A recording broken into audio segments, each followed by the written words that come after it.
السلام علیکم ورحمۃ اللہ وبرکاتہ۔ اعوذ باللہ من الشیطان الرجیم، بسم اللہ الرحمن الرحیم۔ ربنا لا تزغ قلوبنا بعد اذ ہدیتنا وہب لنا من لدنک رحمۃ انک انت الوہاب۔ اے ہمارے رب، ہدایت کے بعد ہمارے دلوں کو ٹیڑھا نہ کرنا اور ہمیں اپنی طرف سے رحمت عطا فرما، بے شک تو بہت عطا کرنے والا ہے۔ اللہم صلی علی محمد وعلی آل محمد۔ آج سورہ قیامہ کی 20 آیت سے ترجمہ اور تفسیر ہے۔ یہ ترجمہ اور تفسیر السادی سے لیا گیا ہے۔ بسم اللہ الرحمن الرحیم۔ ہرگز نہیں، بلکہ تم پسند کرتے ہو دنیا کو اور چھوڑے ہوئے ہو آخرت کو۔ کئی چہرے اس دن تر و تازہ ہوں گے، اپنے رب کی طرف دیکھتے ہوں گے، اور کئی چہرے اس دن بے رونق ہوں گے، اور وہ یقین کریں گے کہ کیا کیا جائے گا ان سے معاملہ کمر توڑ دینے والا۔ تفسیر: وہ چیز جو تمہاری غفلت اور اللہ تعالیٰ کے واعظ و تذکیر سے روگردانی کی موجب ہے، یہ ہے کہ تم دنیا کو پسند کرتے ہو اور تم اس کو حاصل کرنے اور اس کی لذت و شہوات میں کوشاں رہتے ہو۔ تم آخرت پر اس کو ترجیح دیتے اور آخرت کے لیے عمل کرنا چھوڑ دیتے ہو، کیونکہ دنیا کی نعمتیں اور لذتیں جلد مل جاتی ہیں، اور انسان جلد مل جانے والی چیز کا گرویدہ ہوتا ہے۔ آخرت کے اندر ہمیشہ رہنے والی جو نعمتیں ہیں، ان میں تاخیر ہے، اس لیے تم ان سے غافل ہو اور ان کو چھوڑ بیٹھے ہو، گویا کہ تم ان نعمتوں کے لیے پیدا ہی نہیں کیے گئے۔ یہ دنیا کا گھر ہی تمہارا دائمی ٹھکانہ ہے، جس میں قیمتی عمریں گزاری جا رہی ہیں۔ اس دنیا کے لیے رات دن بھاگ دوڑ ہو رہی ہے، اور اس سے تمہارے سامنے حقیقت بدل گئی اور بہت زیادہ خسارہ حاصل ہوا۔ اگر تم نے دنیا پر آخرت کو ترجیح دی ہوتی اور تم نے ایک صاحب بصیرت اور عقل مند شخص کی طرح انجام پر غور کیا ہوتا تو تم کامیاب ہوتے، ایسا نفع حاصل کرتے جس کے ساتھ خسارہ نہ ہوتا، اور تمہیں ایسی فوز و فلاح حاصل ہوتی جس کی مصاحبت میں بدبختی نہیں ہوتی۔ پھر اللہ تعالیٰ نے اہل آخرت کے احوال اور ان میں تفاوت کو بیان کرتے ہوئے ان امور کا، ان کاموں کا ذکر کیا ہے جو آخرت کی ترجیح کی طرف دعوت دیتے ہیں۔ چنانچہ دنیا پر آخرت کو ترجیح دینے والوں کے بارے میں فرمایا، اس دن کئی چہرے حسین اور خوبصورت ہوں گے، ان کے دلوں کی نعمت، نفوس کی مسرت اور ارواح کی لذت کے باعث ان کے چہروں پر رونق اور نور ہوگا۔ اپنے رب کی طرف دیکھ رہے ہوں گے، یعنی وہ اپنے مراتب کے مطابق اپنے رب کا دیدار کریں گے۔ کچھ لوگ ایسے ہوں گے جو ہر روز صبح و شام اپنے رب کا دیدار کریں گے، اور کچھ لوگ ہر جمعہ ایک مرتبہ دیدار کر پائیں گے۔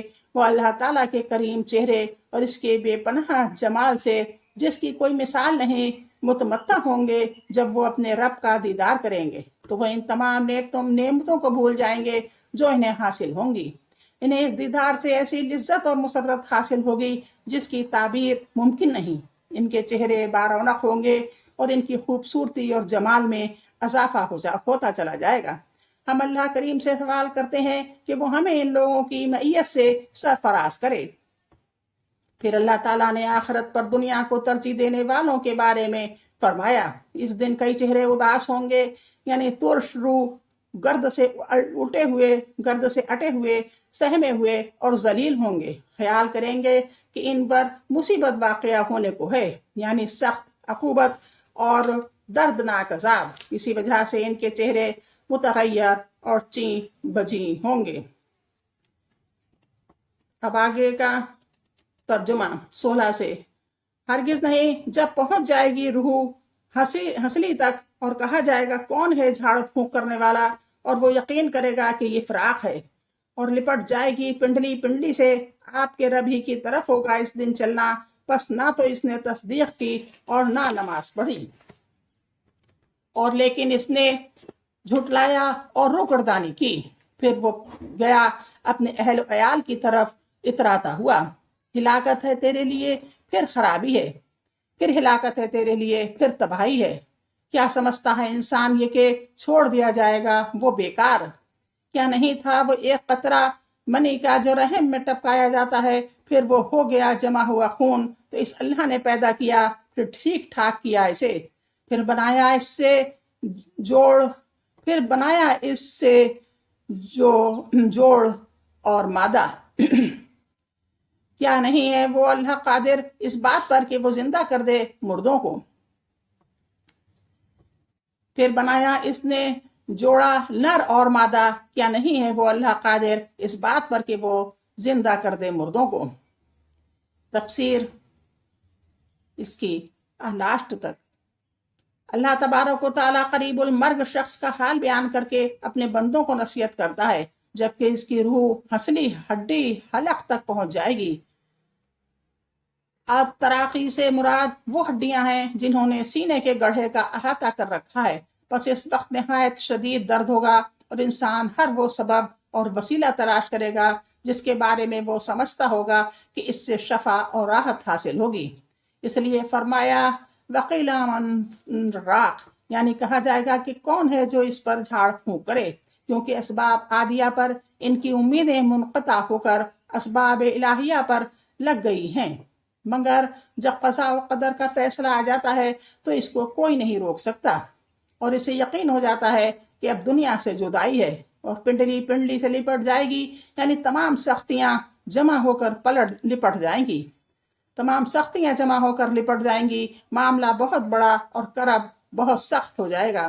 خواہش ہوگی کہ بدن سے روح نکل جائے جو اس سے لپٹی ہوئی ہے اور اس کے ساتھ ہے، بس روح کو اللہ تعالیٰ کے پاس لے جایا جائے گا تاکہ وہ اس کو اس کے اعمال کی جزا دے اور اس کے کرتوتوں کا اقرار کرائے۔ یہ زجر و توبیخ جس کا اللہ تعالیٰ نے ذکر فرمایا ہے، دلوں کو اس منزل کی طرف لے کر چلتی ہے جس میں ان کی نجات ہے، اور ان امور سے روکتی ہے جن میں ان کی ہلاکت ہے۔